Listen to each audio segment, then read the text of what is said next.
மசாலா போட்டுச்சு. நான் என்னென்னு சொல்கிறேன் பாருங்கள் ஃப்ரெண்ட்ஸ். இஞ்சி பூண்டு, மஞ்சத்தூள், உப்பு, அதுக்கப்புறம் கரம் மசாலா, மிளகாத்தூள், அதுக்கப்புறம் நல்லா மிக்ஸ் பண்ணிட்டு அதுக்கப்புறம் மீன் மசாலா போட்டு கொஞ்ச நேரம் நல்லா இது பண்ணலாம். இது பண்ணிட்டு கொஞ்ச நேரம் ஊற வச்சா அது அந்த இது வரவும் டேஸ்ட்டாக இருக்கும்.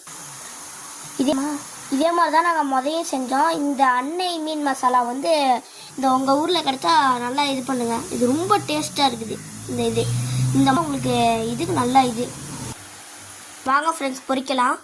அங்கே பாருங்கள் எண்ணெய் காய வச்சாச்சு. அதில் பாருங்கள் அப்படியே போடவும் அப்படியே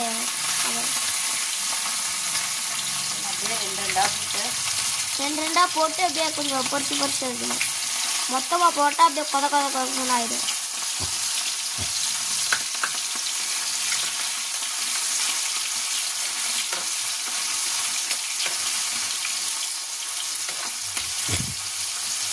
இது வந்து அடுப்படியில் அம்மா